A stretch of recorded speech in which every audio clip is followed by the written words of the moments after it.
start first. So you want me to speak about, what was it? I mean, anything about Bhagavad Gita Maharaj, because I think not all of them actually like what to call. Not all devotees. All of them actually never know about Bhagavad Gita. Majority actually know because I already conducted class. But maybe you can give your insight to them why Bhagavad Gita is actually important. Because you see, most of them actually working, especially engineers, they're having like a mechanical life. Mechanical life, yeah. Mechanical life, like especially once they started to work, what I see, they cannot have spare the time even for their own self, not to speak about Bhagavad Gita. For example, the manager asked to stay until 8 p.m., 10 p.m. They still stay and working like a mechanical, like a machine life. So I sometimes actually very sad to see this kind of situation where they have to make some decision to have some time for their own spiritual life as well. So many people actually missing on that part. So maybe you can give your insight, especially specifically for these engineering students. Okay. How much time do I have? How much time are they able to give? You can have like 1 hour, Maharaj. Okay. 1 hour plus minus you can have. So I'll introduce you first to them first. Okay. Then you can start, Maharaj. Yes. Okay. Okay. Sorry, Maharaj. If anyone actually using the first time Zoom, if you cannot hear anything, you have to go and share the audio. If anyone using the Zoom for the first time, okay, you have to share the audio. Then only can listen and you can speak if you want to speak. Okay.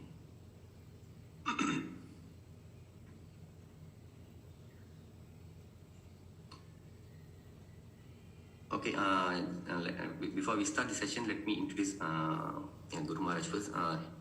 So His Holiness Bhakti Vigna Vinasha Narasimha Maharaj was initiated by Srila Prabhupada. Srila Prabhupada, if you know, he is actually the author of various scriptures actually by like Bhagavad Gita and Srimad Bhagavatam.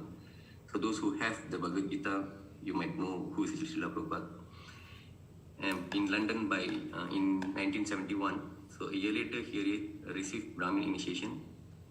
Since then, Maharaj has been preaching in Asian countries such as India, Philippines, China, Hong Kong, and Thailand. Throughout his years of preaching, Maharaj has given countless souls a practical guidance and deep inspiration. Maharaj took sannyas order in Mayapur in 1994 from His Holiness Tamal Krishna Goswami Maharaj. Whoever gets to know Maharaj admires and respects his sincere and faithful practice for chanting the holy names of the Lord. He truly walks his talk. Maharaj has been teaching with the Mayapur Institute since its inception. Maharaj actively participates in ISKCON Malaysia Yatras and keep inspiring many devotees. Maharaj also famous for conducting Buddhist-inspired course and also assisting for Bhakti Shastri training in Malaysia. This is prevalent as Maharaj has many initiated disciples in Malaysia. So we really truly happy to invite Maharaj for us to be with us to share your you have abundance of experience and knowledge, but for us maybe you can give like some inspiration. That's actually what we want. And all the students actually, if you want to ask any question, maybe you can type in the chat box. Later maybe we can read it after the session. So I think Maharaj, you can start now. Okay, thank you, Prabhu. I'll just say a few prayers before we begin. Om Jnana Timarandasya Gyananjana Shalakaya Chaksurunmilitan Yena Tasmai Shri Gurave Namaha. Nama Om Vishnu Padaya Krishna Prishtaya Bhutale Srimati Bhakti Vedanta Swaminiti Namane. Namaste Saraswati Devi Gauravani Pracharine Nirvishesha Shunyavadi Paschatya Deshatarine Vanchakalpatarubhyascha Kripa Sindhu Bhayevacha Patitanam Pavanebhyo Vaishnavibhyo Namo Namaha. Jai Shri Krishna Chaitanya Prabhu Nityananda Shri Advaita Gadadhar Srivasadi Gaur Bhaktavinda Hare Krishna Krishna Krishna Hare Hare Hare Rama Rama Rama Hare Hare. So very happy to have this opportunity to speak to all of you this morning. I just heard that you're all mainly from engineering background. Maharaj, excuse me, Maharaj. Can I record this session, Maharaj? Yeah. Is it? Oh, Can I record this session? Oh yeah, please Okay. do. Thank you. This meeting is being recorded. Yeah. So, hearing that you're all mainly from engineering background, I'm encouraged because I also had an engineering background. And interestingly enough, before joining this Krishna consciousness, before entering into this way of life, I studied engineering. I studied from a college which is now here in Malaysia also. They have a campus in Malaysia, Harriet Watt. So I graduated from there 50 years ago now. So more than maybe a little over 50, lets you know how old I am. Anyway, I'm not the body. That's the main thing we want you to understand today.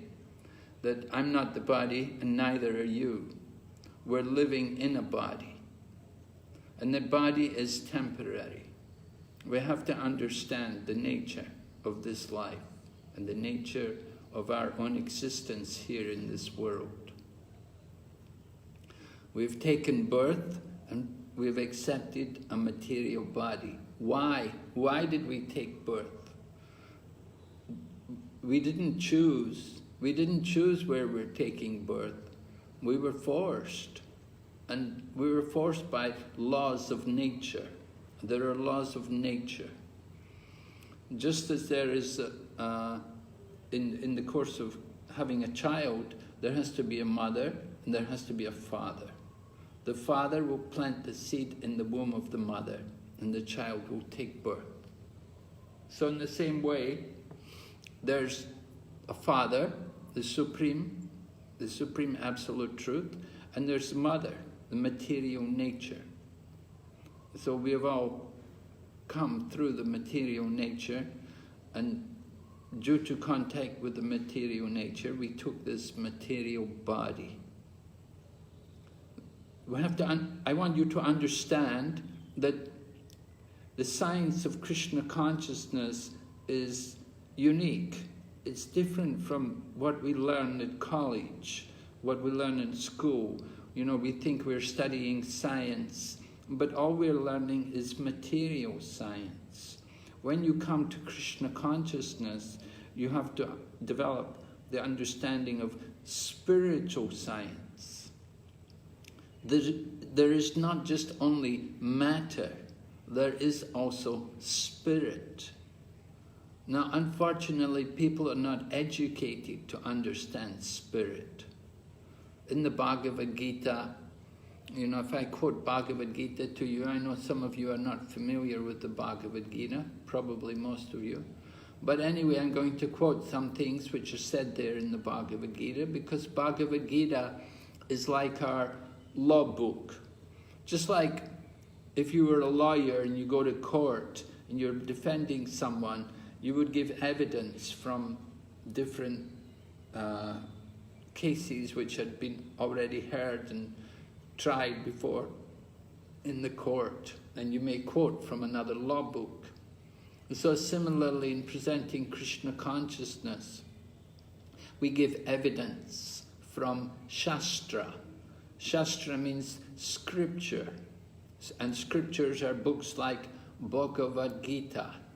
Bhagavad Gita is the basic book of spiritual knowledge. Bhagavad meaning coming from the Bhagavan, and Gita meaning song. Song because it's in Sanskrit. Right? I was reciting some prayers in the beginning they were also in Sanskrit. The most important and the most powerful of all the prayers is the Hare Krishna mantra, which is a very simple mantra, only 3 words, but very, very powerful, and it creates a very powerful spiritual atmosphere. So I hope you're all familiar with the Hare Krishna mantra. In course of time, we like to also chant. We do kirtan, where we sing the names of the Supreme Lord. And it creates a very spiritual atmosphere. So my point was that there's material, there is also spiritual. There's material life, there is spiritual life. There's a material body, there is also a spiritual body. Within this material body, which we are all existing in at the present time, there is also a spiritual particle. And that spiritual particle is the living force within the body. If we were to ask people, what is the difference between a living body and a dead body? Right? Srila Prabhupada was my spiritual master. I met him in London. He came to London. He'd been in America and he came to London. I met him. I took initiation from him. In other words, I'm his disciple, his student. And he told us how he had gone to the Massachusetts Institute of Technology, MIT, right? You're all familiar with MIT, very big name in field of education, you know, one of the premier institutions of modern science. So Srila Prabhupada was invited to give a talk there. So he asked the people listening to his class, he said, who can say what is the difference between the living body and the dead body? But nobody could answer. Nobody could give a proper answer. They spoke about this and that, but they did not understand what was the real point. The real point is that in the dead body, there's no soul, there's no life, you could say. Why is there no life? Because the life comes from the soul. And when the soul leaves the body, then it becomes a dead body. Now that soul, which is giving life to the body, has no material qualities. In other words, you cannot see it with the eyes, you cannot measure it, you cannot weigh it, you cannot detect it by our empirical attempts, you know, all of our scientific attempts to measure and to calibrate and understand things. It can never reach to understanding the soul. How can we understand the soul? That requires hearing. We have to hear. Hearing is the beginning of spiritual consciousness. Srila Prabhupada, my teacher again, I often quote him, he told us how in the Christian Bible it mentions, in the beginning was the Word, and the Word was with God. So in the beginning was the Word indicates that in the beginning there was sound. If there's a word, there has to be sound. So the element of sound was the beginning of the creation. So we understand that creation comes about from subtle to gross. Sound is the finest element. And we agree with that. Just as it said, we agree with the teachings of all the different religious scriptures. Actually, all the different religious traditions are giving the same teaching, but they're just giving them in different manners and according to different cultures. Just like you get pocket dictionaries. So in a pocket dictionary, you get limited information about a word and its meaning. But if you get the full, unabridged edition of the Oxford Dictionary, then you get a complete list of the meanings of the word and the roots and the suffixes and the prefixes and the meanings of all of these things. And you'll be given sentences to show how to use the word. So you get a much more elaborate explanation of each word in the complete dictionary. So similarly, we are presenting the Vedic knowledge based on, which comes, like I said, Bhagavad Gita, scriptures like Bhagavad Gita. They're giving the complete knowledge. They're not just some pocket edition. It's not just like a pocket dictionary. Pocket dictionary, you get some meaning, but it's not very elaborate.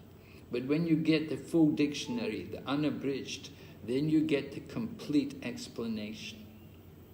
So Krishna consciousness is giving us the complete explanation to understand, first of all, about the nature of life. We want to ask ourselves, who am I? Who am I? We talk about my hand, my head, my leg, my body. But who am I? We say, this is mine, but who am I? Who is the possessor of the body? We say, my body. Who is the possessor of the body? Who is that? That is the soul. That soul. And the nature of the soul is spiritual. Spiritual in the sense that it doesn't take birth and it doesn't die. The soul is eternal. And the nature of the soul is joyful. In Sanskrit, we would say Sat Chit Ananda. The soul is Sat, it is eternal. The soul is Chit, that it has full knowledge, and it has Anand. It experiences bliss. That is our spiritual nature. Spiritual life is an opportunity to come to that higher consciousness. Consciousness, full knowledge and bliss. With full knowledge, we will experience also bliss, great condensed happiness. We're all looking for happiness. I think you have to agree with me that we all want to be happy. We just don't know where to find that happiness. And we're looking and we're trying. People are going, investigating different things, trying to find some kind of happiness in this world.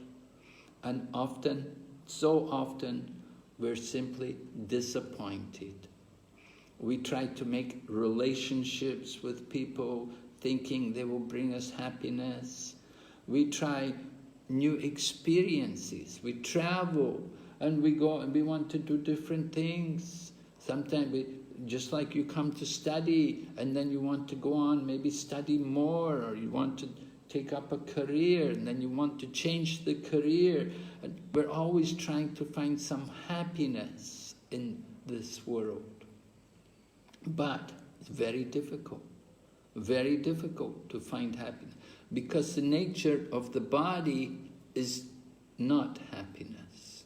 The nature of the soul is eternal, full of bliss and knowledge. But the nature of the body is just the opposite. It is temporary. We know the body takes birth and the body has to die. Right? Can anybody say, I will not die? We all have to die. So Bhagavad Gita also reminds us that for one who has taken birth, death is certain. So the body took birth, so it also has to die.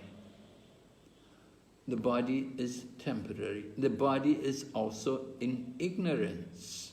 If our consciousness is focused on the body, this is ignorance. This is not real knowledge. This is simply ignorance, because we're thinking, I am the body. But who am I? The body changes. The body is constantly changing. The cells in the body are constantly changing. We had a baby's body, then we had a child's body, then you had a youth body, then you get middle-aged body, and you go on and become old, and one day we also die. Of course, we don't die, but the body dies. We give up one body, we have to take another body. This is the nature of life. So the body is temporary, the body is ignorant, and the body is also not happy. The body is miserable. It's very difficult to bring pleasure to the body. We try, we will take some food, we think this will make me happy. We will drink different things, we think this will make me happy. We'll maybe take cold drinks, it will cool me down in the hot weather. So we're trying to get happiness, but it's so difficult. It's so easy to get pain. You just get a little cut in your finger and you can suffer so much. You can get a little cut, sore in your foot. It's so painful, it can give you so much trouble. Each and every part of our body can give us so much trouble.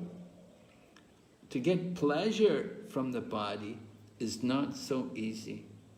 We try to get pleasure, we're trying to get happiness, but we always fail. It's always just too short. The problem is our consciousness is focused wrongly, that our consciousness is placed on the body. We're trying to make the body happy. What we should be trying to do is to awaken the soul and to experience our spiritual nature. And we can do that very quickly, very easily, when we begin to do things like mantra meditation. This is the whole purpose of transcendence, coming to transcendence. We want to transcend the material body, to transcend the material energy, and to come up to the spiritual platform. And we can do it very easily. You begin to chant the Maha Mantra. If you chant the Maha Mantra regularly, very quickly you can experience a change in consciousness. At the same time, we do want to hear spiritual knowledge. So it's very important for us to read books like the Bhagavad Gita. If any of you don't have a Bhagavad Gita, then you should contact me and I'll help you to arrange to get a copy of Bhagavad Gita. I'll be happy to do that for you. And we do have the Bhagavad Gita in different languages. I'm not sure though, I think even in Malay, of course the Malay book is coming from Indonesia, so the Bahasa is not exactly as Malaysian Bahasa, but something similar. Better, however, is the English. If you're all familiar with English, you're better to work with the English book because that's the original text. The author, who was my teacher, I call him by the name Prabhupada, he had studied English and he had also studied Sanskrit as a young man.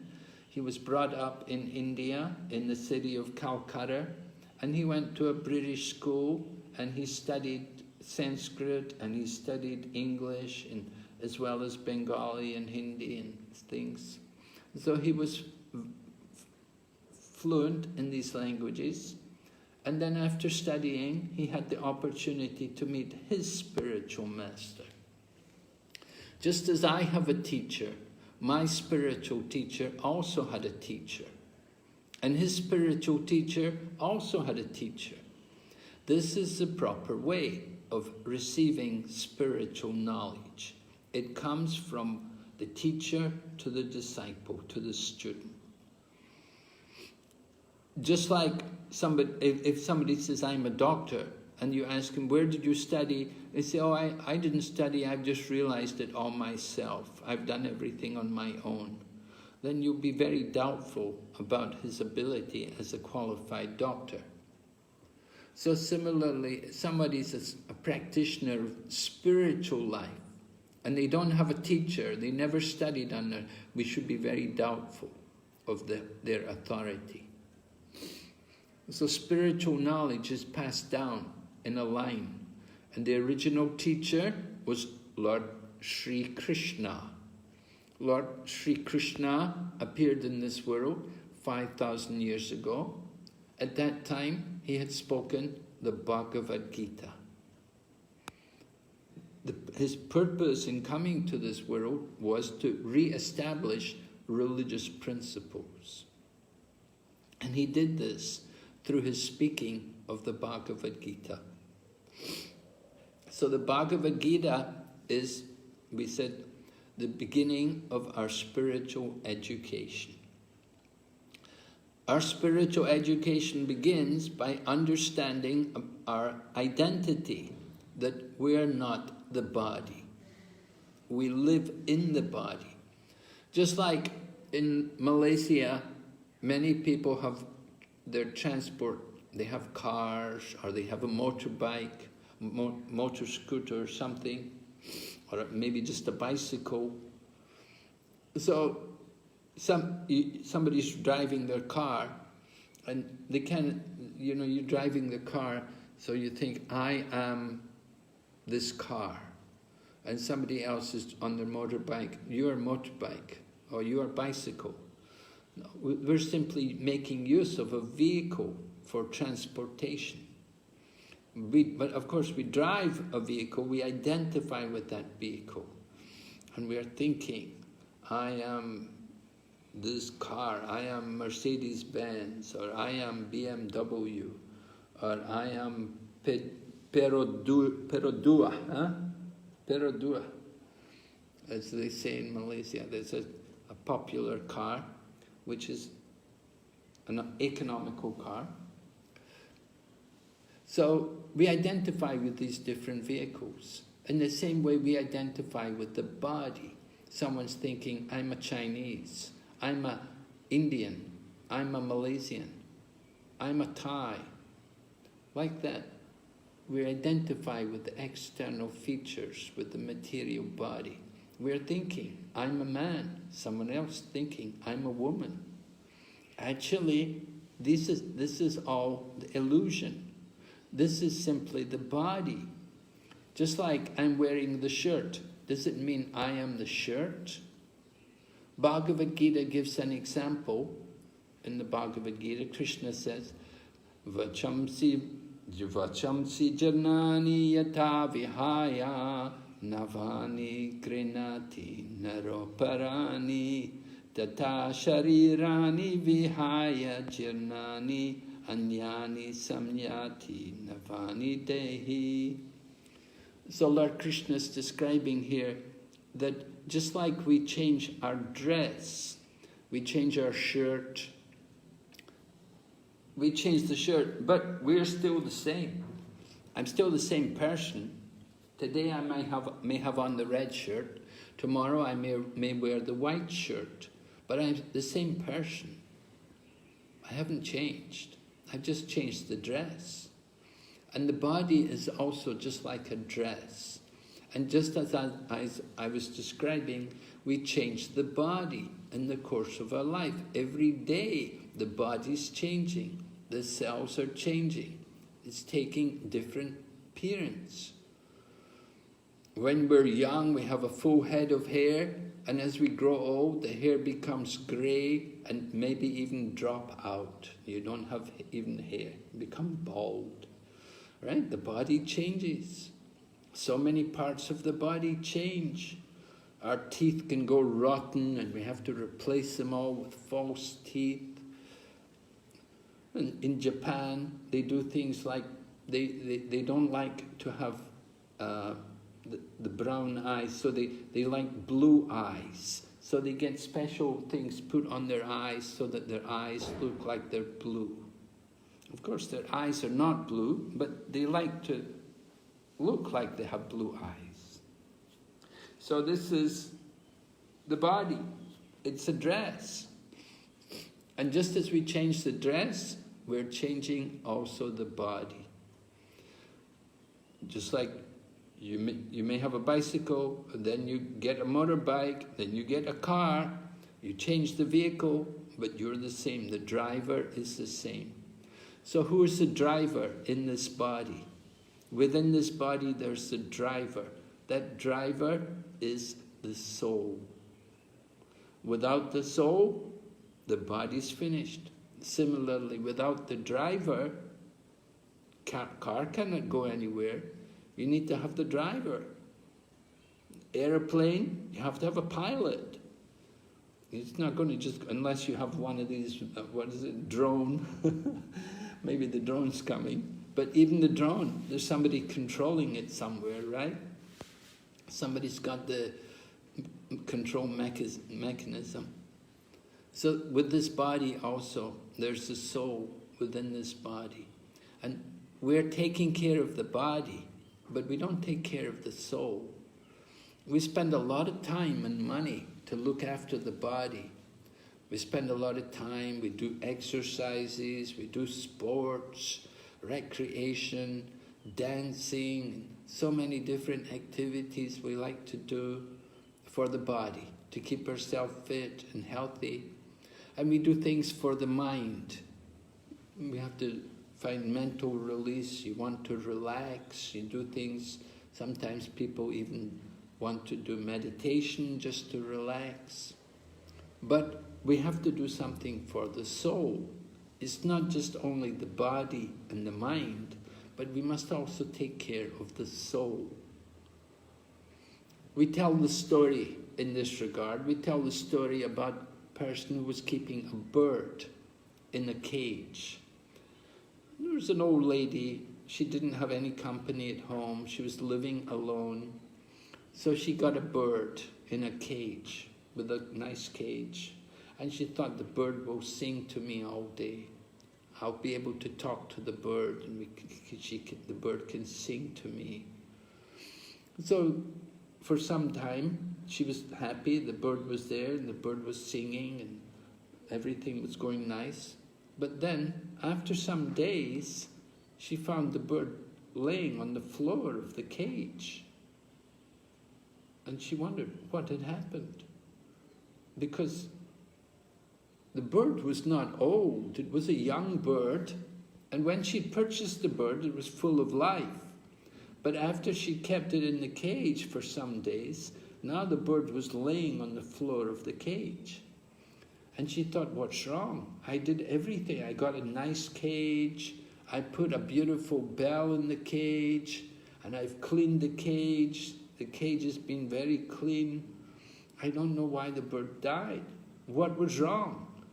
She did not put any food for the bird. She had not fed the bird. She kept it in the cage.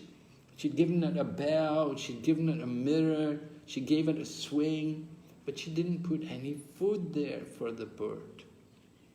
So similarly, we take care of the body. We do things to keep the body fit. We go to the women will go to a beauty parlor maybe, and the women will get their hair taken care of, and they go cut their hair and set their hair, and the men want to do things to shave and so on. We do things for the body. What do we do for the soul? You have to think about that. We're neglecting the most basic part of life, the spirit soul. We should do something for the soul, to help the soul, to awaken the soul, because our soul has become covered over by this material consciousness of life. We're thinking about the body. We're simply thinking about, and the body means senses. We're thinking, I am the body, I am these senses. We have 5 senses, and we want to enjoy these senses. And the most dominant of all the senses, the tongue. The tongue likes very much to taste and to speak. We use the tongue for our enjoyment, to taste and to speak.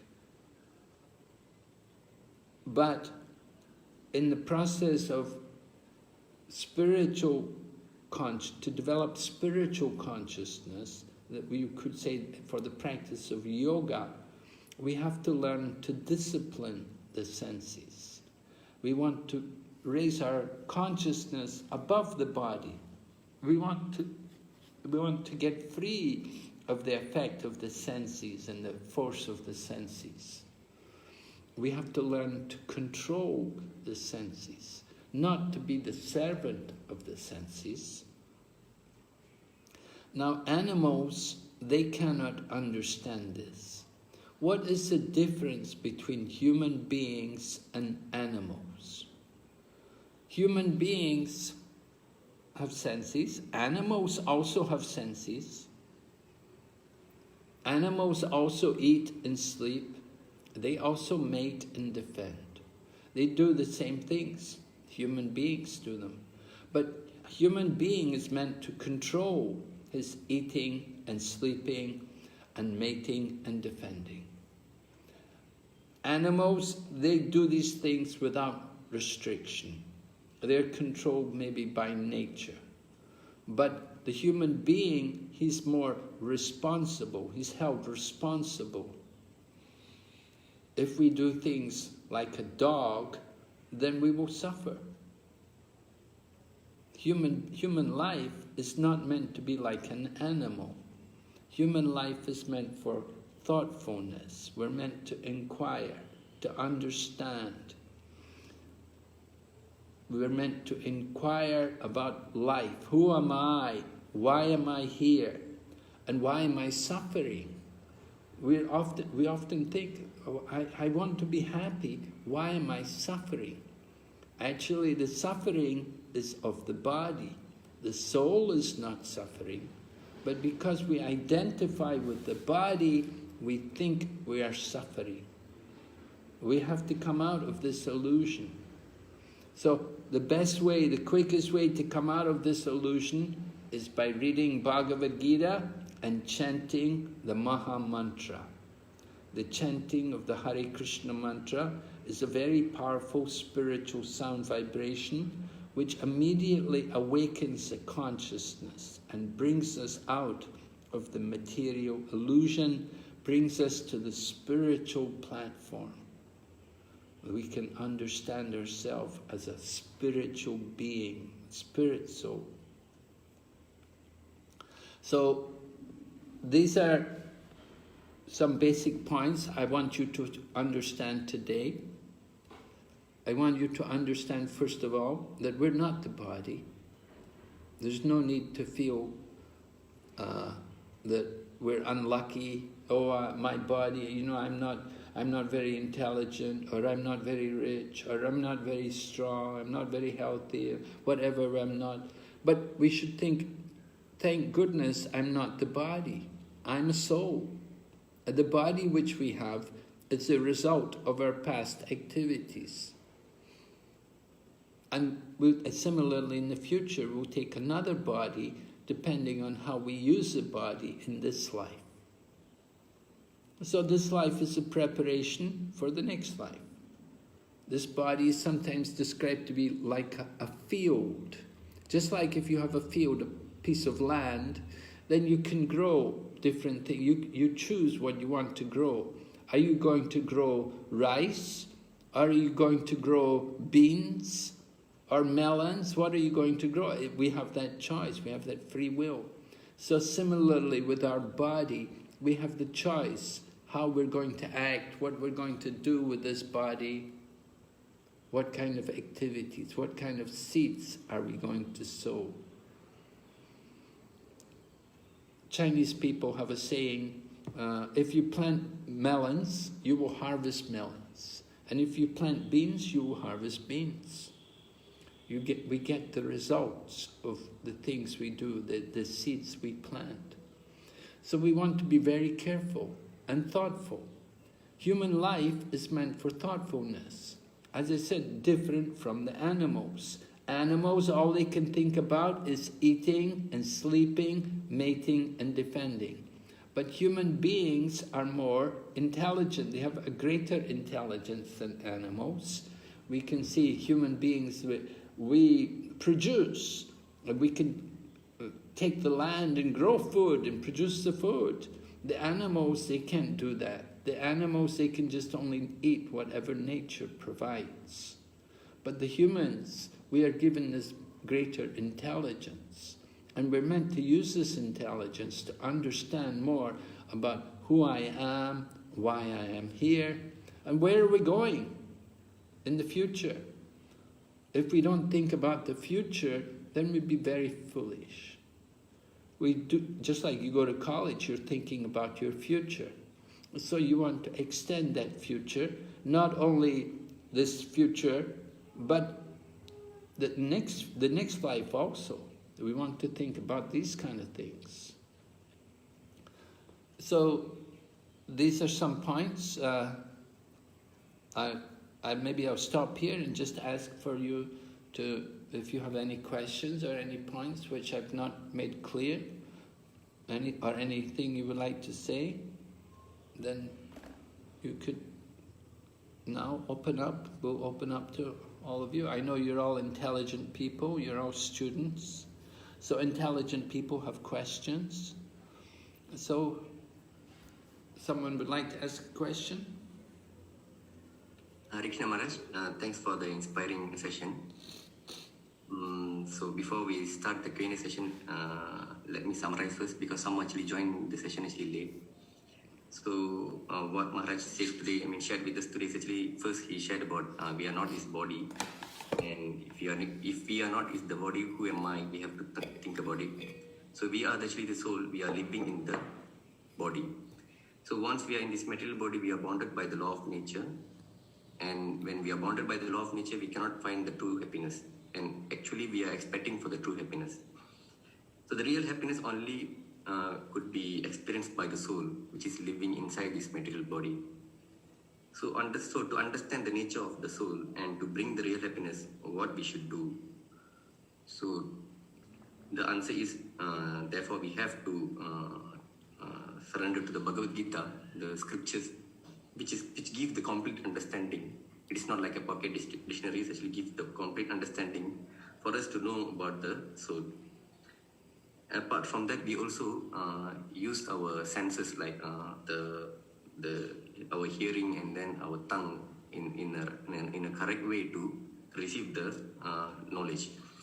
For example, if in hearing we have to hear from the authorized disciplic succession, where the knowledge actually passed by one guru to another guru, another disciple. So from there we have to receive the knowledge, and also we have to correctly use our the predominant sense in our bodies, like a tongue, to read Bhagavad Gita and then to hear the Mahamantra by chanting it. So in this way, we actually can find the true happiness. So that's all from the summary. So students actually can ask Maharaj, actually always very friendly. He can give any regardless how your question is, he'll still answer, not like lecturers us. Sometimes we say that what question you ask, so Maharaj actually won't behave like that. So you can ask any question. If you cannot turn on your mic, you can type it. I'll read the question to Maharaj.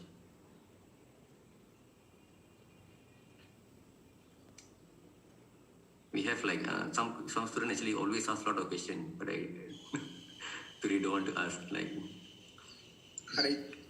Hare Krishna Maharaj. Hare Krishna Prabhu. Hare Krishna Maharaj. I am Rupesh friend. Maharaj, I have a doubt about what happens once the soul is already depart from the body. Yes, well, that's a dead body, right? When the soul leaves the body, then that's a dead body. So what is the journey for the soul after it's out from the body? Oh, after the soul leaves the body, what happens? Yes. Uh-huh. Yes. Well, that's going to depend on the condition which one is in at the time of death. The Bhagavad Gita describes that there are three kinds of material consciousness. There is the mode of goodness, there is the mode of passion, and the mode of ignorance. So if someone dies in the mode of goodness, they will be elevated to the higher planets and to a higher form of life. Like somebody's very much in the mode of goodness, he's very pure and clean and truthful and so on, then such a person is also, of course, should also be religious and pious, then they will be elevated to the higher planets, to the heavenly planets, for example. And they could go there and live there and enjoy their opulence and long life. And someone is in the mode of passion, they have a lot of desires and they're very active, and they die in that condition, they die in the mode of passion, then they'll take birth again in the mode of passion. They'll come back here, to this place, and they'll come back into a similar condition from what they left. And someone dies in the mode of ignorance, for example, someone is intoxicated or something, then they will take birth in the form of an animal, or even may become ghost even in the next life. And so these different conditions. But someone who is a pure soul, who has actually purified their consciousness and got free of all material desires, then they can elevate themselves, they can actually liberate themselves from the material existence, and they can go beyond birth and death. They don't have to take birth again in the material world, but they get out of the material world and they enter into the spiritual world. Just as there is material world, there is a spiritual world. The material world is a place of birth and death, but the spiritual world is a place of eternal life, eternal bliss, and eternal knowledge. So those who are actually pure souls, they will be liberated into the spiritual world. And from the Bhagavad Gita, we learn that those who are actually yogis in devotion, then they never come back into this world, because they understand this world to be a temporary place of misery. Even though one may go to the higher planets, you cannot remain there forever. They will stay there for some time, and when they exhaust all of their pious activities, they're going to come back down again, come back to earth. And so it's a very temporary, everything is so temporary here in this material world that it's not pleasant. Temporary, you come together, you have a family, but you can't stay with them forever. You're separated also. But we have our eternal family in the spiritual world. So the goal of yoga is to enter into the spiritual world. That is beyond birth and death. So upon giving up this material body, you never come back again into this world. You go to the spiritual world. We awaken and develop our spiritual body. Is that okay, Roman? Can you understand? Yes, Maharaj. Thank you very much, Maharaj. Where do you want to go in your next life? Still practicing Krishna movement group.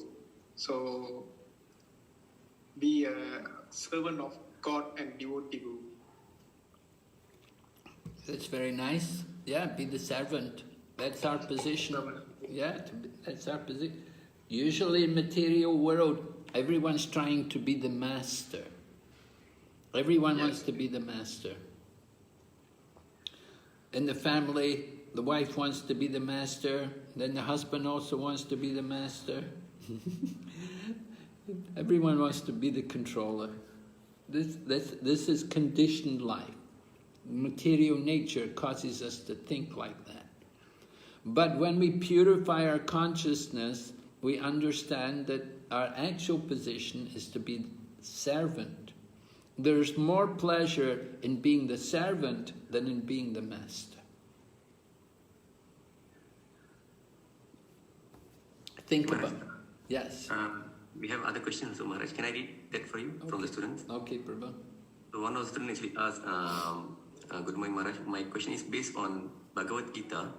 How many rebirth a human need to pass through? How many rebirth? And you can go through an infinite number of births. Okay, Maharaj. The next question is actually, let's say from previous birth we did bad things. Will it affect our next birth in the new body? Like, is that my karma if I suffer in this new birth because of my last birth? Yes, right. The body which we get now, the body which we're in now, is the result of our karma from our past life. We were not pure. That's why we took a material body. And we take a material body, we're born in... We didn't choose, oh, I want to be in this family, I want to be this, I want to be in that place. No, we were forced. We were forced by the laws of nature. Laws of nature mean laws of karma. According to our acts, we took birth in a particular condition, particular level of society.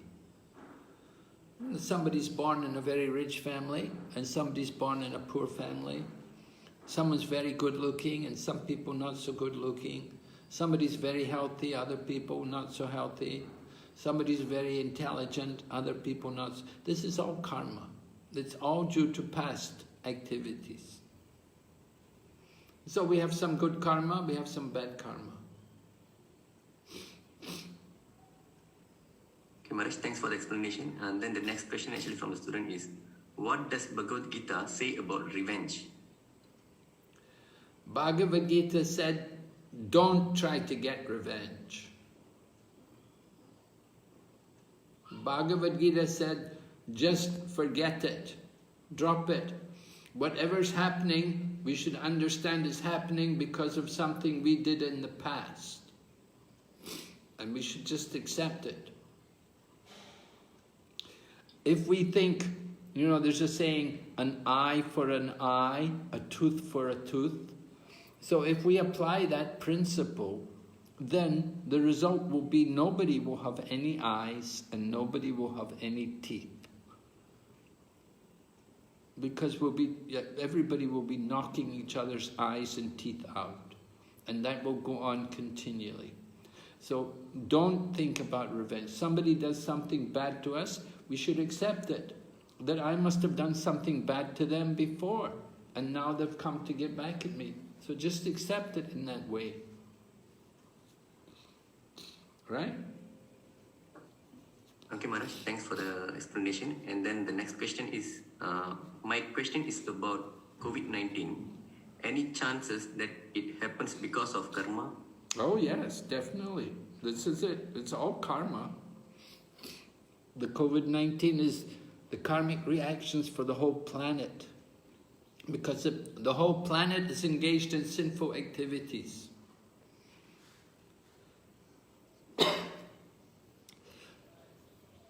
We're doing so many sinful things.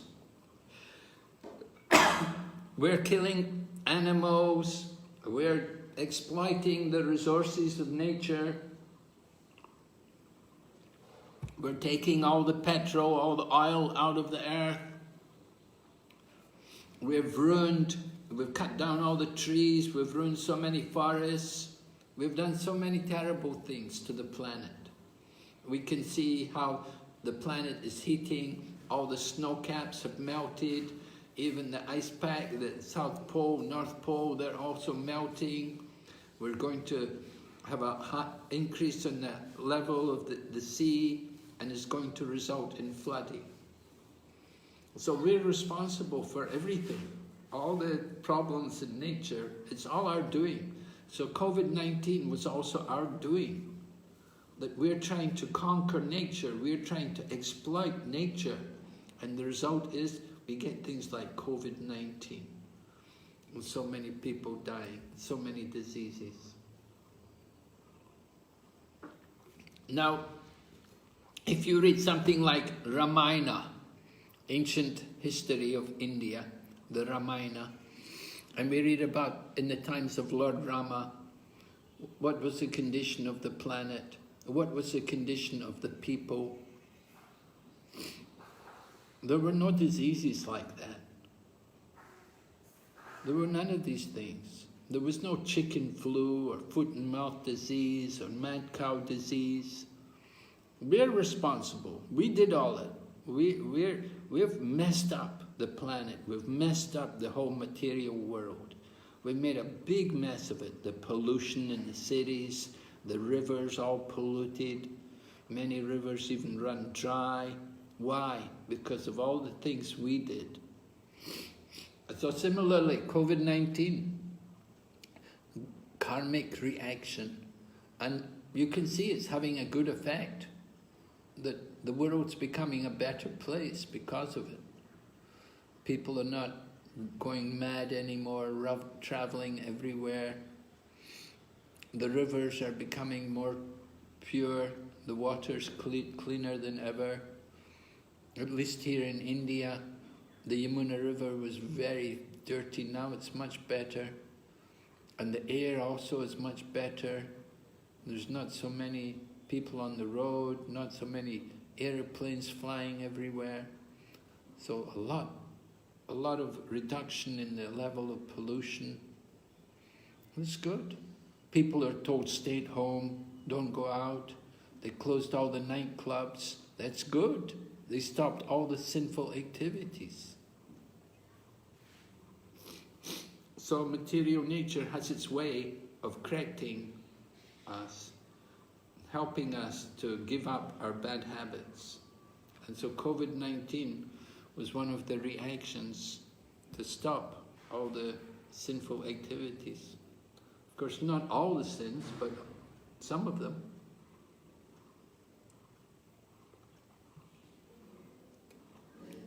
So we see everything as the arrangement of Lord Krishna.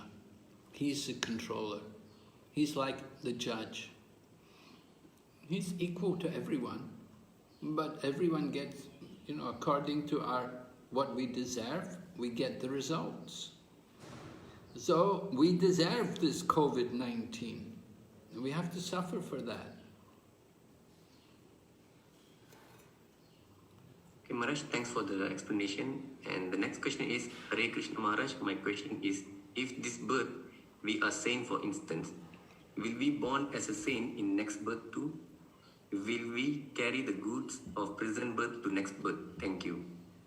If we're a saint in this life, will we be a saint in the next life?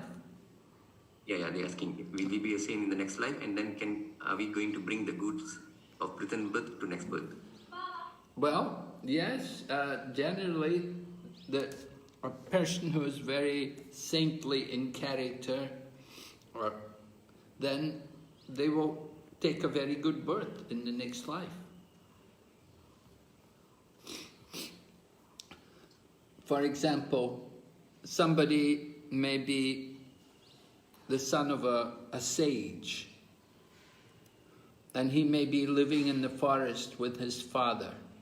His father is also a sage, and the son lives with the father in the forest. And they live very simply. They just eat whatever is available in the forest, some wild leaves and some wild fruits, whatever grows there. They live like that. So they live very simply.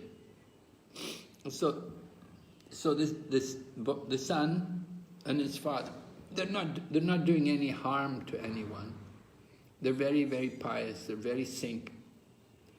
So there was an astrologer came, and he was asked to make predictions about different people.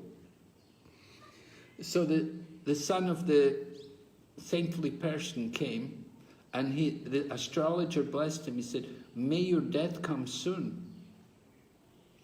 And they were surprised. They thought, "Well, is that a blessing? You're blessing him, may your death come soon?" He said, "Yes, because he's doing so much austerities now, He's living so simply. And when he dies, the next life, he'll get a very good birth because he's done so much austerity in this life. So the next life, he'll get a very good birth. But for the king's son, the prince, he better not die because he's living a very high life. He's very extravagant, he spends a lot of money, and he's very cruel, and he's not very pious at all. So what's going to happen to him? Oh, something very bad will happen to him. So it better he doesn't die. Because when he dies, he may have to go to hell. But then they asked about the hunter or the butcher. The butcher, what about him? And the astrologer said, he shouldn't live and he shouldn't die. And he said, because he's living in hell, and when he dies, he will go to hell also. He's living in hell every day, killing animals and cutting the meat. And next life he will go to hell. So he shouldn't live and he shouldn't die. But for one who is a devotee, it doesn't matter if he lives or if he dies. He's chanting Hare Krishna, and he's talking Bhagavad Gita, and he's preaching Krishna consciousness and distributing prasadam everywhere. Next life he'll do the same thing. He'll go on with his devotional service. So it doesn't matter if he lives or if he dies. So you were saying what happens to the saintly person? If he's a saintly person in this life, the next life he will also be saintly. And he can continue to be saintly.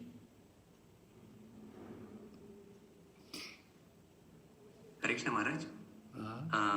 I just want to know about your time. Can you answer the question? Or? Yeah, no problem. Go ahead. I have time. Okay, Maharaj. So Maharaj, actually, some of my students actually already practicing the bhakti part where they actually started to chant, and one of them actually asked how to motivate ourselves in bhakti life. Like for example, when do chanting, sometimes the interest actually decreases like that. So what we can do? What increases? Decreases. I mean, the interest in chanting actually decreases. Oh, interest in chanting decreases. Yes. Yeah. Motivate. Yes. You have to be determined. One of my friends, there was this one devotee I know, he's from America, and he told me in the USA, a number of people have a weight problem. They're overweight, they eat too much. So they have these places where people go to lose weight. And a big part of the losing weight program is just training them in the desire that they can be successful in doing it. And they put up a big sign there in their place that said, you have to want to do it. So when it comes to chanting Hare Krishna also, you have to really want to do it. You have to know how important it is for you. And you have to understand, you have to feel like it really means something to you. So to keep the desire to chant Hare Krishna is really very important. But in order to keep that desire, some things make it easier. One thing is association. If you can have association with people who also chant Hare Krishna, then it's much easier to chant. But if you're with people who are not devotees and who don't chant, then it's very difficult. So you have to really understand the importance of the environment. What kind of environment are you in? Some people I knew before who were studying at college and they were chanting, they would make an arrangement, they would share a room with another devotee, or they would just make a point to go out away from all the devotees. They wake up early in the morning and they would go out and walk and chant. They wouldn't try to sit around their dormitory and chant. You can't just be around people who are not devotees and chant. You have to find the right place to chant. Sometimes you can go to the forest, go to the woods, go to the park, something like this. But you've got to get convinced of the importance of this chanting. We say of all the instructions which we've been given, the most important one is the daily chanting of the Mahamantra. In order to keep our spiritual life together, in order to keep our spiritual consciousness up, we have to chant. It's really essential. And if we don't chant, then it's just a question of time before the other things will also come. If we're not going to chant regularly, then gradually we'll think, well, I'm not vegetarian, it's not so important, I can eat anything. And we eat food. First of all, we start to eat things which is not offered. Then we start to eat non-vegetarian things, these kind of things. So from one thing leads to another. But to keep ourselves really strong and protected from the material energy, we have to do the chanting. We have to do it. We have to make it a commitment. Sometime in the day, maybe not necessarily in the morning. Anytime you can do it in the day, it will be effective. But you have to find the right place where you can chant. And sometimes it means going away from people who are not devotees. Because, if you're going to sit and chant, they won't like it. And they say, why don't you talk to me? Why don't you talk to me? Why don't you just sit there chanting? You should talk to me. Let's associate together. So you have to be careful. You have to get association. You have to try to find association. Or if you're not, you at least get away from people who are not devotees. And go and do your chanting. And then you'll feel different. You'll feel, I've done it. I did my chanting today. That's very important. So you have to be convinced how important it is to do this chanting. And then you'll want to do it. Then you'll be sure to do it. But if we're thinking, oh, it doesn't matter, I chanted yesterday, I don't need to chant today. If I don't chant today, nobody will know about it. We think like that, right? The mind is very expert. The mind is always full of Maya. Maya gives us so many reasons why we don't need to chant. So you have to be really careful. You have to be really on guard against it. You want to chant, you can do it. We have to know it's really, really important. So in the beginning we're enthusiastic and then we start to lose enthusiasm. That can happen. Therefore, you have to understand that is the Maya. That's the mind. The mind is saying, oh no, not this again. Oh no, why are we chanting? Oh no, you have to do other things. This is not necessary. The mind will always be the enemy. You have to make the mind very strong. You have to bring the mind to take shelter at the lotus feet of Krishna. And then you can convince yourself how important it is to do this chanting. All right? Maharaj, thanks for the explanation. We have a few questions more. Yeah. So, go ahead, Prabhu. Yes, Prabhu. Yes, Maharaj. What does the Bhagavad Gita say about the end of the world? The end of the world. Well, yes, just as there is end of the day with night, there's the end of the world. And after the end of the world, then again there's another world created. So again and again the day comes and again the night falls. So, every day comes to an end, there's another day, the next day, there's always tomorrow. And so at the end of this world, there's a period of annihilation, destruction, and then after some time, then again creation begins.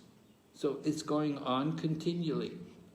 This is the nature of the material world, that there's creation, maintenance and destruction. And after destruction, then again there's creation, and then maintenance, and then destruction. It's going on since time immemorial.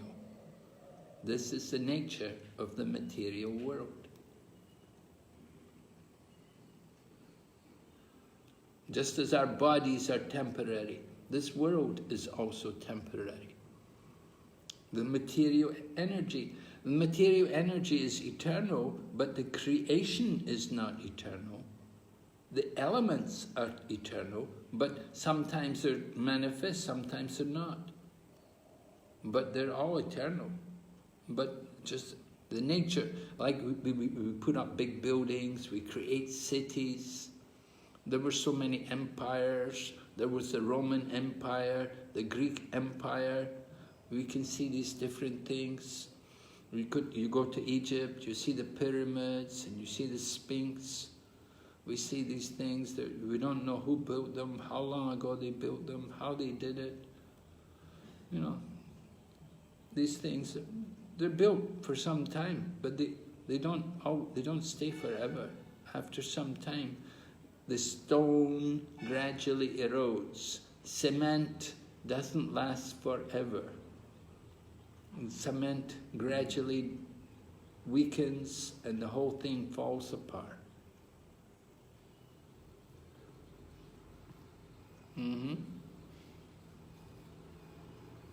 Thanks, Maharaj, for the explanation. The next question is, Hare Krishna Maharaj, may I know where does the souls come from originally? Why the souls have to take birth in this material world? And why there are different types of spiritual worlds? Can Maharaj explain this process? Yeah. Why this, where the soul actually come from, and why have to take rebirth, and why there are different types of spiritual worlds? Yes. First of all, where does the soul come from? The soul comes originally from Krishna. In the Bhagavad Gita, Lord Krishna says, Mamivamsa jiva loke jiva bhuta sanatanaha. That the spirit souls are all my eternal parts and parcels. So we're a part of the parcel of Krishna. We're tiny, we're very tiny. Just like we're infinitesimal, and Krishna is infinite. We're very, very small. We're like the spark of the fire. Just like a spark comes from the fire, the spark has heat and light. So we also have qualities similar to Krishna, but not in the same quantity. So there's a difference between us and Krishna. We have similar qualities, but different in quantity. Just like a drop of water in the ocean. The drop of water in the ocean has also different qualities, has the same qualities as the ocean, but in a different quantity. Or a speck of gold and a gold mine. The qualities may be the same, but different quantity. So we are one with Krishna, but different from him. And we have come from Krishna. Why did we come in the material world? That was our choice. Krishna gave us free will. Why did Krishna give us free will? Why didn't he keep us in the spiritual world? Because Krishna wants pure love. If Krishna has to force us to be with him, that is not real love. Just like if the man tells the woman, you have to love me, you love me or else. That is not love. Right? The woman has to develop the love for the man on her own. You cannot force the woman to love the man.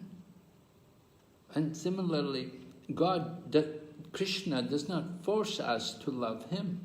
He gives us that free will. He gives us that independence. So we choose to come here in this material world. It's our own doing. Krishna's not responsible. We did it ourselves. We're doing it. And you're asking about why are there differences in the spiritual world? Is it the last part of the question, Prabhu? What's the last part? Hare Krishna, Prabhu? Sorry, Prabhu, I turn off the mic. Yes? And the last part of the question actually, why there are different types of spiritual worlds? Well, because there are different types of devotees. Different devotees are attracted to different features of the Supreme Lord. One of Krishna's names is Anantarup. He has many, many different forms. Now someone may be devoted to Narsimha, which is the half-lion form. And somebody else is devoted to Lakshmi Narayan. And somebody else is devoted to Lord Ramachandra and Sitaram and Lakshman and Hanuman. So there are different forms of the Lord, and they all have their place in the spiritual world. Someone likes to worship Krishna as Parthasarati, as a chariot driver of Arjuna. They actually feel attracted to that particular aspect of Krishna. So Krishna accommodates each and every one of these different devotees. Some people, they're attracted to Krishna in Vrindavan. Some people prefer Krishna in Mathura. Some people prefer Krishna in Dwarka. There are different moods, different relationships in these different places. We have to understand it's not all one. There are differences. Someone likes to worship the Lord in opulence. They like to see Krishna as a king, just like Lord Rama is like a king. Or Lord Narayan with Lakshmi. You know, she's the goddess of fortune, and Lord Narayan is the Lord of the whole creation. So they like to worship the Lord with great awe and reverence. And other people, they are more attracted to the intimacy, and they want to have an intimate relationship with God. So they come to Krishna. And we see Krishna enjoys having relationships with his cowherd boys and his parents and his gopis, and different dealings with all these different residents of the village, in the village of Vrindavan. It's different. Everyone has different tastes, right? Not everybody likes the same thing. We all have our different moods. We have our different natures. And each of us are attracted to a particular aspect of Krishna. And we all have an eternal relationship with Krishna in that particular relationship. So that's why there are many different places in the spiritual world. That's why there's variety. There should be variety in spiritual life. We have to understand, it doesn't have to be so monotonous that there's no variety, there's only the oneness without variety. No, we like variety. Everyone likes variety. And Krishna also likes variety. Krishna enjoys the different dealings with these different devotees in different ways. Krishna enjoys when Mother Yashoda is chasing him and tying him up. It's for his enjoyment. And Krishna enjoys kidnapping the different queens to be his wives. Krishna enjoys joking with Rukmini and telling Rukmini that I'm not fit to be your husband, we shouldn't be husband and wife. They were already grandparents. And Krishna was telling her, we're not fit to be, I'm not good enough for you. So many other kings wanted to marry you. And when Rukmini hears it, she faints. So this is for Krishna's pleasure. He's taking great pleasure in all of these dealings. So that's why there are many places in the spiritual world, because Krishna likes to enjoy in so many different ways. Thanks, Maharaj, for the explanation. And the next question is, according to Maharaj, said Krishna explained about the content of Bhagavad Gita 1,000 years ago. So Kali Yuga started after that. My question is, how long is Kali Yuga time lasting, and what are the symptoms of Kali Yuga going to end? Well, first of all, Krishna spoke Bhagavad Gita not 1,000 but 5,000 years ago. So 5,000 years ago, that was just after the speaking of the Bhagavad Gita, and shortly after that, some few years after that, then the Kali Yuga began.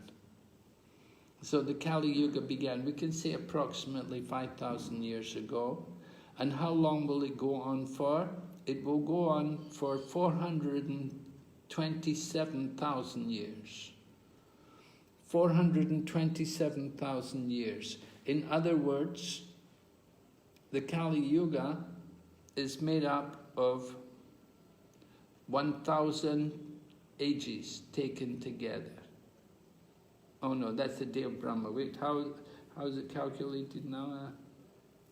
And the duration of Kali Yuga, it's 432,000 years, but 5,000 years have passed, so 427,000 years are remaining.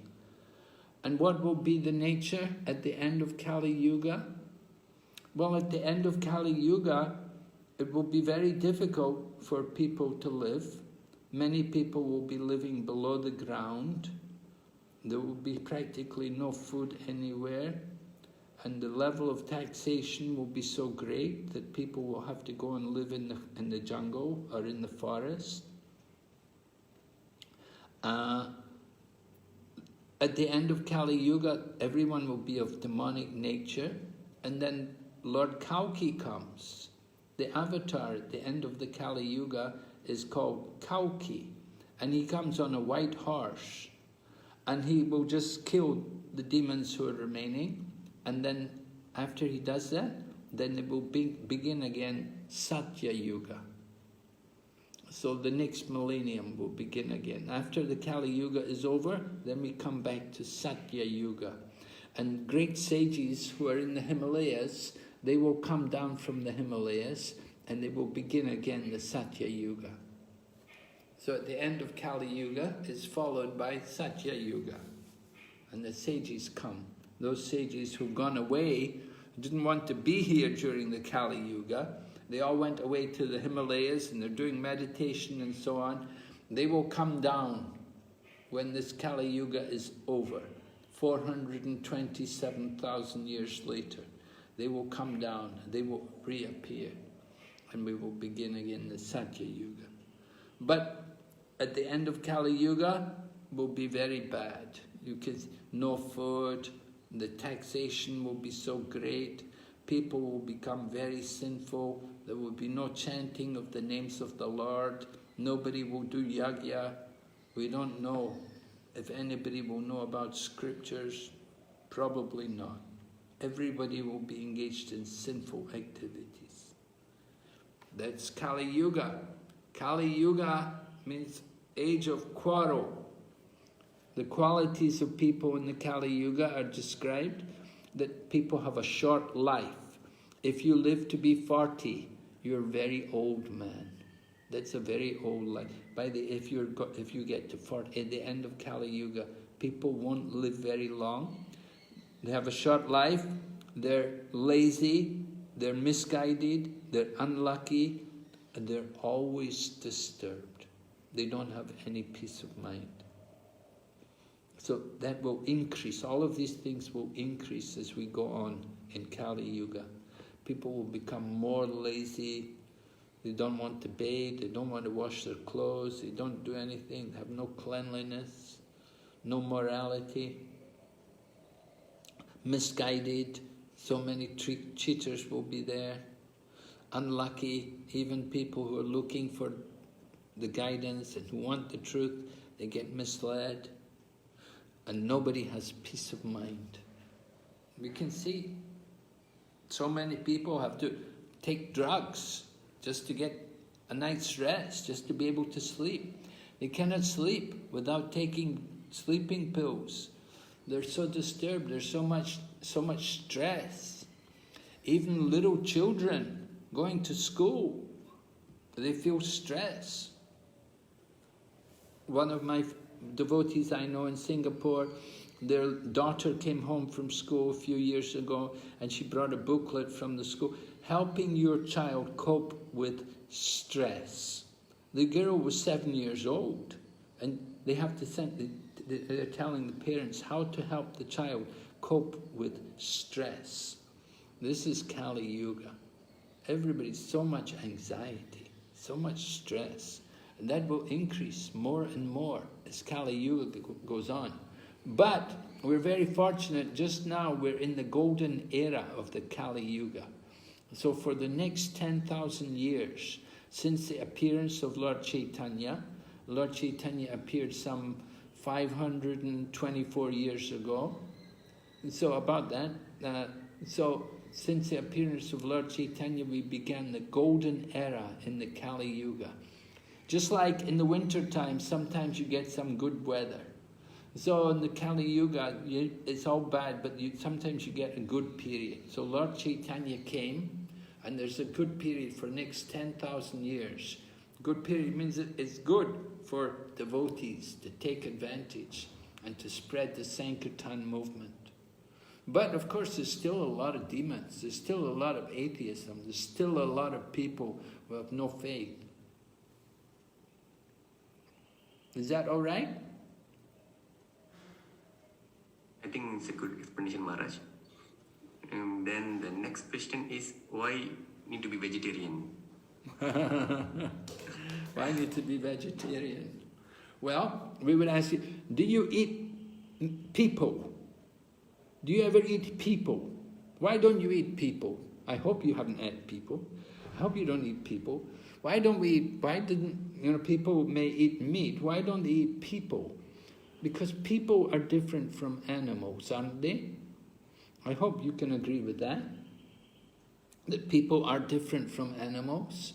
So we don't kill people, we don't eat people. Why do we eat animals?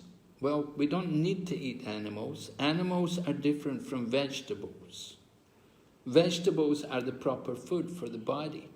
If you study the anatomy of the body, our body is designed to be vegetarian. It's not really designed to be carnivorous, but it's designed to be herbivorous, where our body is much more suited to eating plants and leaves and grains and fruit. But we want to taste meat. Why do people eat meat? Because they like the taste of blood. That's a fact. So, a vegetarian diet is prescribed for the human body. Our teeth are flat, they're meant for grinding. Animals which eat flesh, they have very sharp teeth for tearing the flesh. Animals like dogs and tigers, lions, they're meat-eating animals. And they have a particular body which is meant for that. They can tear flesh, and it passes through their body quickly. But the human body is not like that. The human body is designed to be herbivorous. We're not designed for eating meat. Our teeth are flat, they're meant for crushing and grinding and chewing, not for just simply swallowing. And then the level of the acids in the human body is also not very strong. The acidity in the meat-eating animals is much stronger because they have to digest the meat. So they have strong acids within their body, which helps them to digest the meat. Meat eaters, generally, they like to drink alcohol because the alcohol helps them to digest the meat. So you can see, you eat meat, then you want to drink. You want to drink alcohol. Of course, it's another sin. And the alcohol simply burns the organs of the body and creates more problems. So the intestines in the human body are very long, and the food takes quite several hours to go through the tract of the body. The alimentary canal, the intestinal tract, takes many hours for the food to pass through. And it's also very complex and twists and curves. So the food doesn't go through very easily. That's why it's better to be vegetarian. The vegetarian diet allows the food to go through easily. But meat, you take meat, it's not so easy. It creates a lot of disease. You get people, they have, stomach problems. It's all due to meat eating. You don't find vegetarians with these kind of problems. It's all meat eaters who have these problems. So the level of acids, the design of the intestines, the teeth.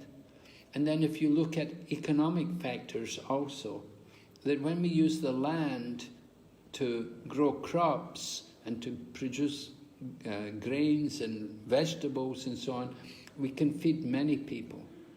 But if you have to use the land to simply produce food for the animals, so that you can kill the animal, you won't be able to grow much. You won't be able to provide food for many people.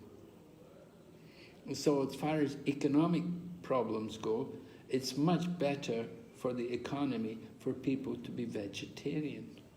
A vegetarian diet allows better standard of cleanliness. You can see a lot of diseases coming from these places like fish markets and poultry markets, meat markets. There's so much disease there. And a lot of things like COVID and that, they spread very easily there. So you want to be healthy, you want to protect yourself, it's certainly better to be vegetarian. We say you'll be healthier, you'll be wealthier, and you'll be wiser. Vegetarian diet is you'll be wealthier because vegetables are not as expensive as meat, and also you won't get so sick because you go to doctors, you spend so much money, and all the things you eat, they damage your teeth, they ruin your teeth, and you have to go to dentists and go to doctors, spend so much money on these things.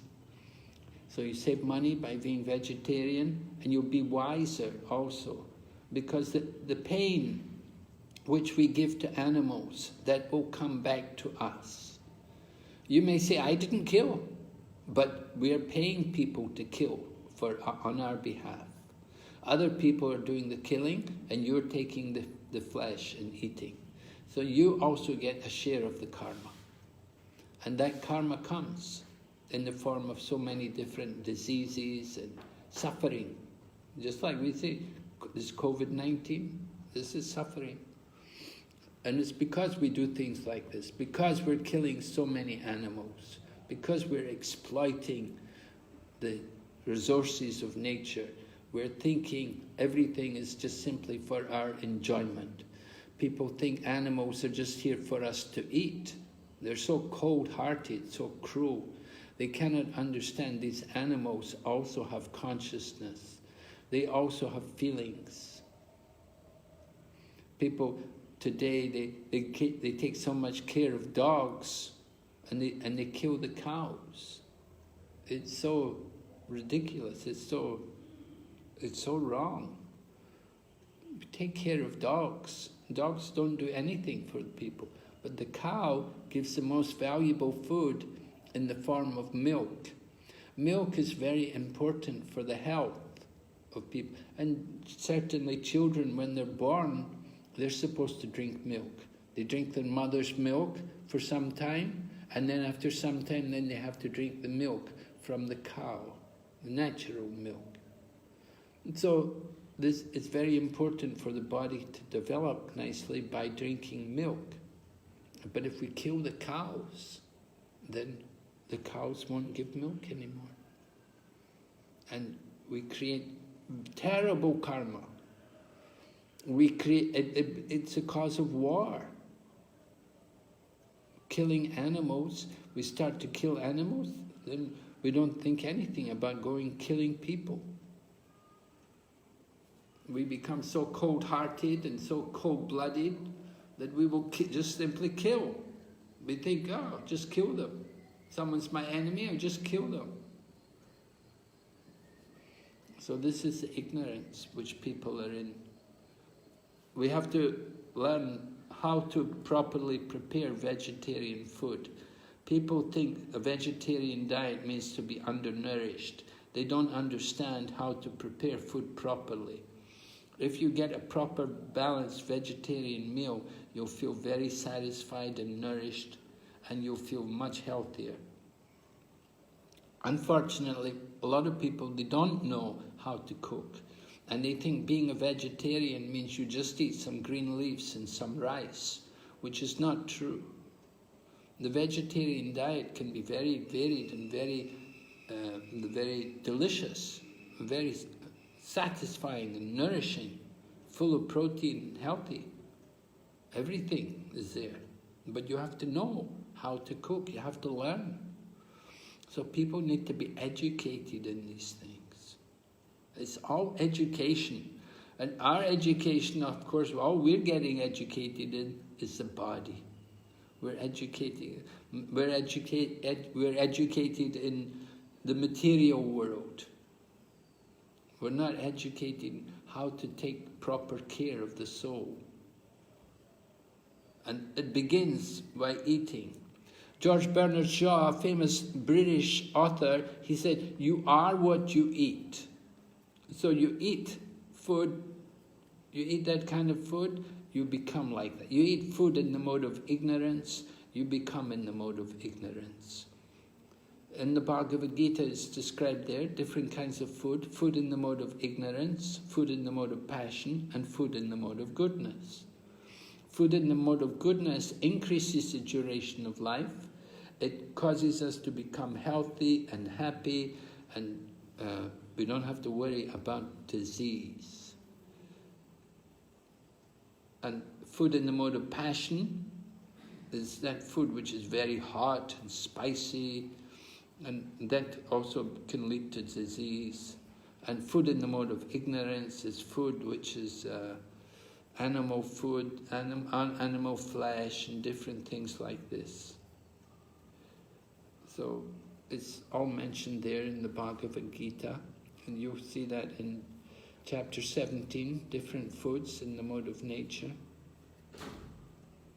So we encourage you, be careful what you eat. It's very important to get proper food and to know how to cook. That's one reason why I ended up joining this Krishna consciousness movement, you know. When I was a student, I also wanted to be a vegetarian. That was a long time ago, but I wanted to be a vegetarian. I didn't know how to be a vegetarian. I thought all there was to eat was salads. And so I would simply eat a salad, but I didn't know really what vegetarian food was until I went to the Hare Krishna Center. And there I saw them cooking so many nice things. And I thought, wow, I really want to learn from them. So that's when I started going regularly to the temple, and I would take food there at the temple. And I would enjoy, and I learned how to cook there when I was staying in the temple there in London, that was. I joined in the center in London, and we would cook food there. And it's so satisfying, it's so nice to get a proper meal, vegetarian food. So everyone should know these things. It's really good for you. You need to have a cooking class and teach everyone how to cook some nice food for themselves. Okay? Maharaj, thanks for the explanation. Maharaj, are you still able to answer the question, or you Yeah. Okay, Maharaj. So why there is heaven and hell, whereby the human state of birth is judged based on his or her karma?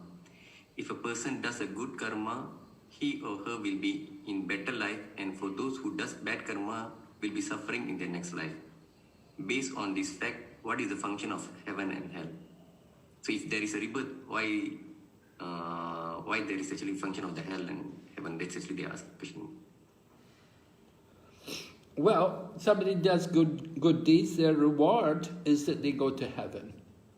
And somebody's doing impious activities, sinful activities, their punishment is they're put into hell. So it's a punishment and reward system. The people do good and do bad, they get the reactions. So that's why there's a heaven and a hell. It's everyone's own responsibility. what kind of situation do you want? Naturally, we would be a bit cautious if we thought we're going to go to hell, we're going to be punished, we're going to be put into some kind of hell. Definitely don't want to go there. Don't want to. We would think more about what do I need to do to get a better life. So there's a heaven that's there, that's encouraging people to be pious and to be good. Don't do any bad things, do pious activities, perform acts of sacrifice and charity and austerity. And in these ways we can elevate ourselves. We should be conscious. Where do you want to go? I think Carol Lewis's book, Alice in Wonderland.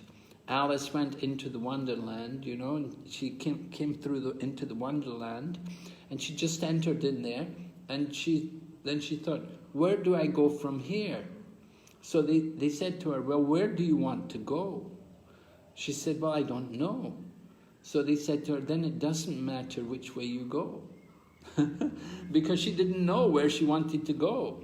So the same way, if you're thinking, no, I don't know if I want to go to heaven or if I want to go to hell, it's all the same to me, I don't mind. Oh, okay. If it's all the same to you, go ahead. Just do what you want and see what happens. But that's not very intelligent. Doesn't make much sense. You really want to put yourself into hell? Hell and damnation? Of course, in the Vedas, you don't stay in hell and damnation forever. Christianity is a bit more, they put you into hell and damnation forever, no redemption. But in the Vedas, you go into hell, you stay there for some time, and then gradually you come out, and you're put into a lower form of life, and gradually you work your way up, come up to the human form of life again. So in the human form of life, we become responsible. It's in the human form of life where we're earning our karma. Animals don't get karma. Trees don't get karma. Trees are also souls. Animals are also souls. But they don't get karma. We get karma. We're earning our karma by the activities we do. We are responsible. But the body of the dog, the body of the tree, that's the reaction of their past sins. Their past sins have put them into that condition. Now we have the human body. We have a chance. What do we want to do with this body? Where do we want to go? Do you want to become a tree? There was this young man in America one time, and we were talking about dogs and explaining how dog life, it's really not pleasant to be a dog.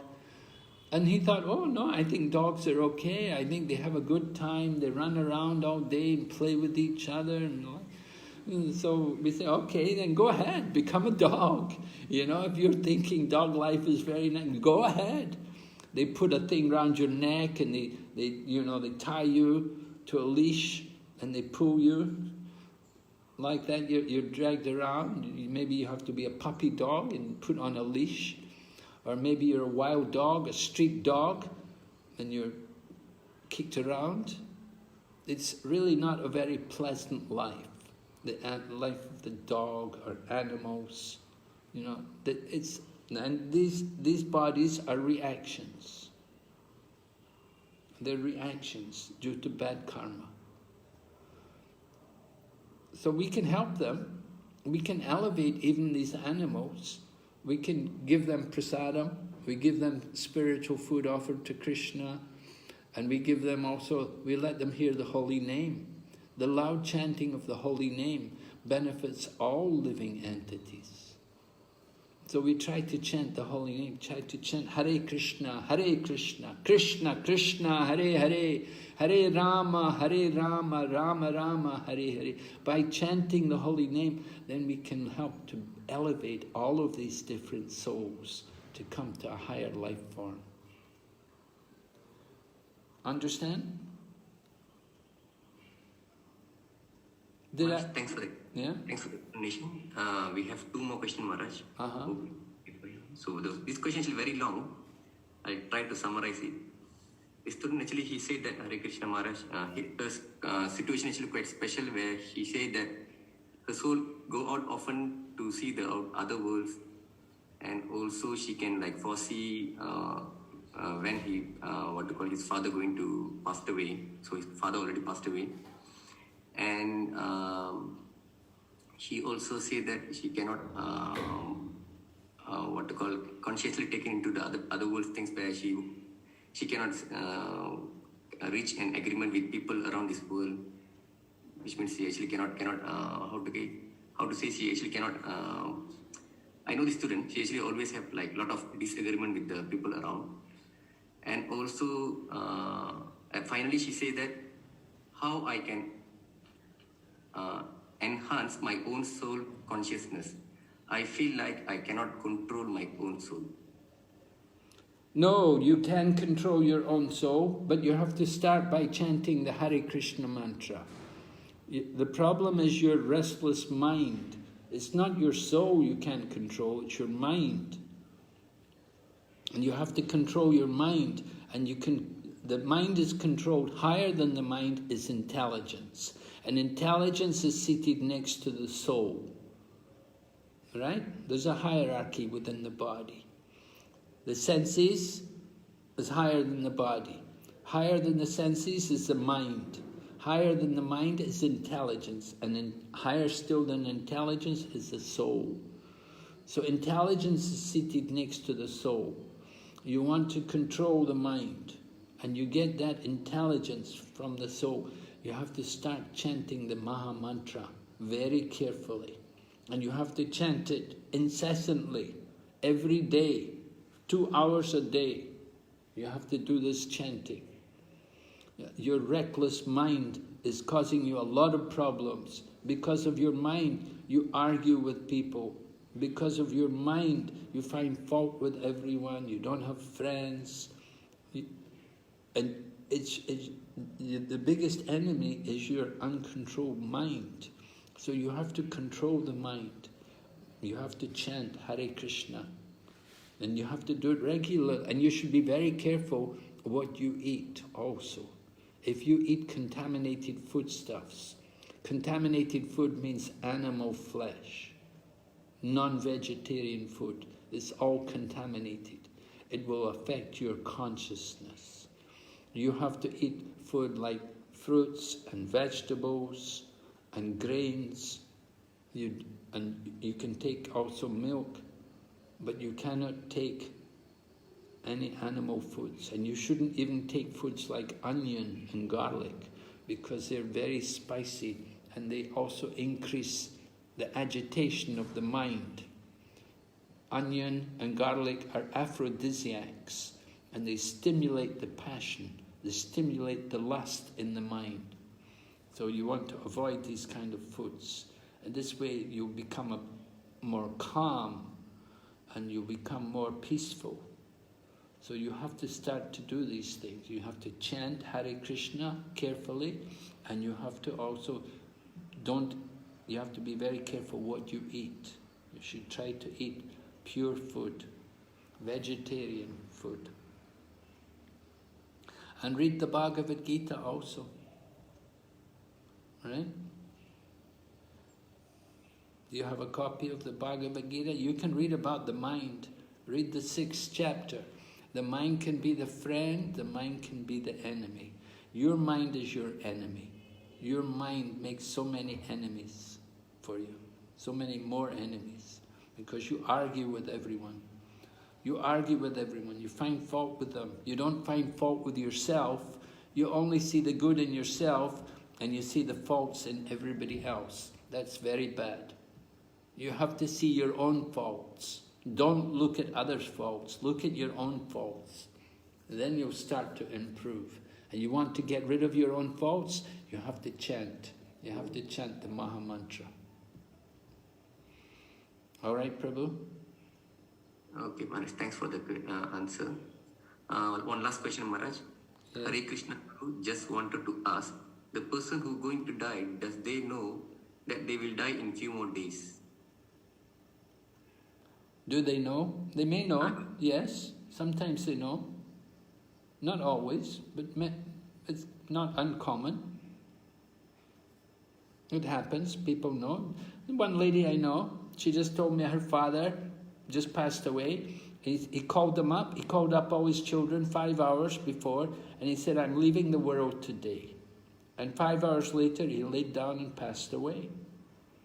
And he had nothing wrong. He was older, he was 70 plus. But he just passed away like that, you know, without disease or anything, very peacefully. Just he told his family members, I'm going to be leaving today. And he lay down and passed away, gave up his body. So it happens. Yeah.